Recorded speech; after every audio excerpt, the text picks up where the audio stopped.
Hi guys, I'm Lindsay. Hi guys, I'm Rhodah. And we are just going to have a quick conversation about academic stresses and concerns and kind of how to deal with them as they come up during your time at LSE. Yeah. This video is literally just going to be about our personal experiences so far. So we're both master's students, and then we're also both international students. I'm from the US. Yeah, and I'm from Kenya. So that's definitely been an interesting experience and kind of adds to, I think, or I don't know, it's a different school system that we're not used to. Classes different country, classes are structured differently. During my undergrad, we would do, let's say, an assessment in the middle of the semester, which would account for, let's say, 14% of your final grade, and then later do a final exam, which accounted for 60%. So this is different, where you're sitting for one exam that's, I mean, it's determining your future, and it's like 100% of your grade. Yeah, and then obviously LSE is a very good school, so classes are not easy, and that's good because we're learning a lot. But you have to be able to manage the stress. Exactly. Because on top of everything, I mean, thinking about the exams in the future, you also have literally, let's say, the formative essays in the middle of the semester. You have a lot of readings, a lot of coursework. So it's crazy. It's a bit crazy. Yeah, and if you're coming from abroad, you're kind of hit with all of that while you're adjusting to living in a new country. Maybe it's the first time you're living on your own.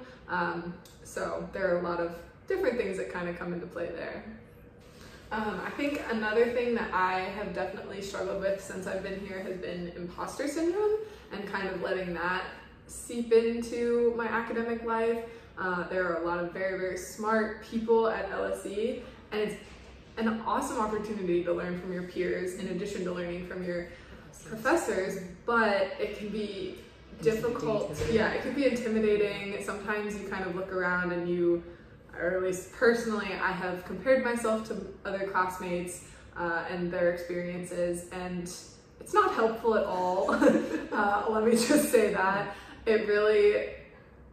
There's no reason to compare. You applied and gotten out of merit, so yeah. So you need to realize that you have. I mean, you deserve your place here. I think that's what I've been trying to tell myself as well. Like, Lindsay and I are dealing with the same problems. Yeah. Because I also dealt with that. Like, I'd hear someone answering a question in class, and I'd think, oh my word, how do they think of this? What am I doing in class? How do they know that? They're so smart. Exactly, they're so smart. Like, what am I doing here? Why am I here? But you have to remember that you also have knowledge that other people don't have. So it's really more so about everyone bringing something different to the table and recognizing that not everyone knows everything, but what you know is valuable and it's important. Yeah. And if you want, you could also share it in the class. So by all means. Yeah, so we're back and we have snacks.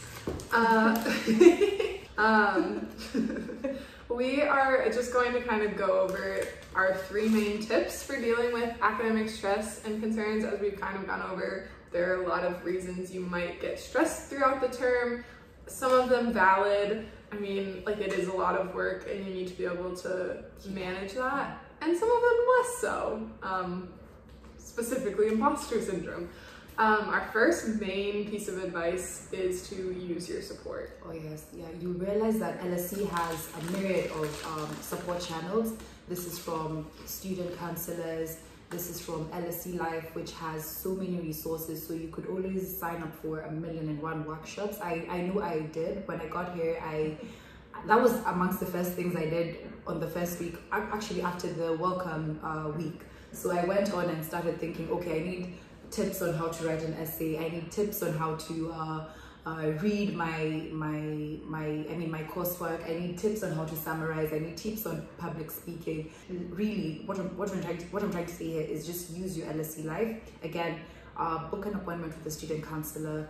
There's different groups for even anxiety and just support groups, so to discuss what you're feeling. So utilize that because you have all this at your fingertips. Yeah, and then the last kind of point there I would bring up is office hours. So definitely use those in courses where you're struggling. I know I have one course in particular that has been a little challenging, and the first kind of few weeks I felt very lost. I was freaking freaking out a little bit because I was like, I'm not gonna be able to do this, da, da, da. You know, you do the little spiral thing of kind of stress and worry. But then I met with my professor in office hours and I was completely fine. She gave me some extra recommendations to do. And then since then, I've been making sure to schedule appointments with my professors routinely and take advantage of that. So that's very helpful.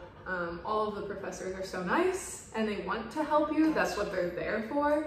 And it's so easy to, through the Student Hub app, book appointments. So use that. Oh, so the other thing with regards to using your support is also reaching out to friends and family, especially as international students. It's unfortunate that we don't really have family nearby, so we're constantly on, whether it's FaceTime or video calls or WhatsApp. I mean, talk to your classmates. You'd be surprised that you're all dealing with the same thing. So share this with your classmates. Like if you're struggling with an essay, if you're struggling with a particular reading, talk to your classmates about it. And you are not alone. Usually, like, if you talk to other people, they're experiencing the same thing. They're struggling with the same question on an assignment. They're struggling with the same, like... I have experience with that. struggling on the same question, with the same question rather, in a particular assignment. So talk to them. And knowing you're not alone is very helpful. Exactly. So I think that's important. Yeah, so reach out to your friends, family, classmates, everything. Use all the resources you like, exhaust everything you There are so many people who want to support you in your studies, so take advantage of that. Take advantage. So our second kind of main tip is to get organized.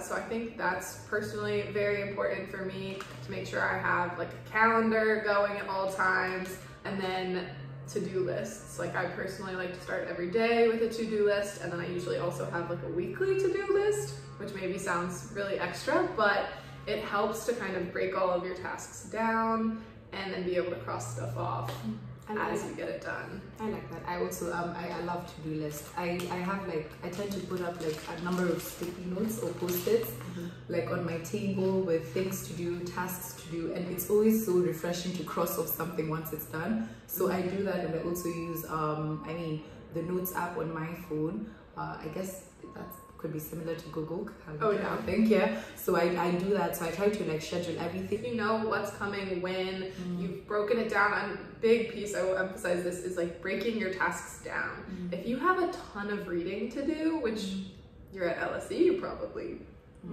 do, hate to break to you, then instead of just put like reading on your to-do list, break them down into like, well, today I'm going to do this 20, 30, 40 pages of reading, and then tomorrow I'm going to do this set. And so then you're able to cross more items off, which is also just satisfying, but it doesn't feel as overwhelming. Exactly. Yeah. And I think once you see yourself moving and crossing, even if it's one item off, you feel relieved, and you feel like, okay, maybe I can do this. I can get through the day. I can finish this readings. I can do more things. So that's really, really good. It's a plus. And finally. Our third, last but not least point is balance and boundaries. I think this is probably one of the most important ones, personally. You have to, if you want to kind of manage your academic stress, you have to make sure that you are taking care of yourself, and like your life isn't just school. So personally for me, it's been very important to find kind of coping mechanisms for dealing with stress when it happens. So getting outside, going for walks in parks, doing yoga, whatever it is for you. Everyone has different things. Exercise. Joining a society. Yeah, just involve yourself in different activities. Don't make your school life primary. I mean, yes, your academic excellence is your priority. It is our priority. Yeah. But at the same time, you need to remember that you're a human being and you're not an island. And so you need to do other things that can also equally add to you and not take away from your time. So like Lindsay said, yoga, going to the park, look for a little coffee shop somewhere if you enjoy coffee, take a coffee, drink some tea. I don't know, just do something that's outside of you. Yeah, outside of you. If you like reading a book, read a book. If you like reading a book. I mean, of course, you must like to read a book. I hope you like to read. I hope you like to read. But I mean, read fiction or just something that can take your mind off school, just to breathe. So it's important. And if there are activities in your accommodation, in your student accommodation, or if there's a hangout with your friends, I mean, you should go for it. Like, give yourself that, 1 hour, 2 hours to just be away from your books for it. It even gives you like a fresh perspective when you need to go back to reading. I think, and that's where kind of the boundaries piece comes in. I feel like it comes in both ways. Like, if you have a big assignment coming up, you might need to say no to going out with your friends one night. But the opposite can be true sometimes. Like, sometimes you need to say no to school and do something to take care of yourself, get your mind off of school, reset. I know personally, when I get really, really stressed, even though I may spend 8 hours like in the library trying to do work, if I'm stressed, I'm not efficient.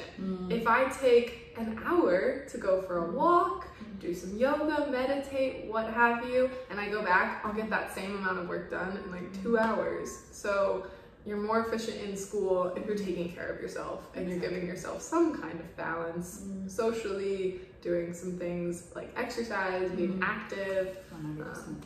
Actually, there is a system. I'm not going to quote it properly because I'm not here, but one of my professors suggested a certain system, even of reading. So you take you read for 50 minutes, take a 10-minute break, read for another 50 minutes, take another 10-minute break, then you read for maybe another 50 minutes, and then now you take an hour-long break. So you take that time to maybe take a stroll, take a nap if that works for you. Take a power nap. I know I wouldn't do that because I'll literally sleep.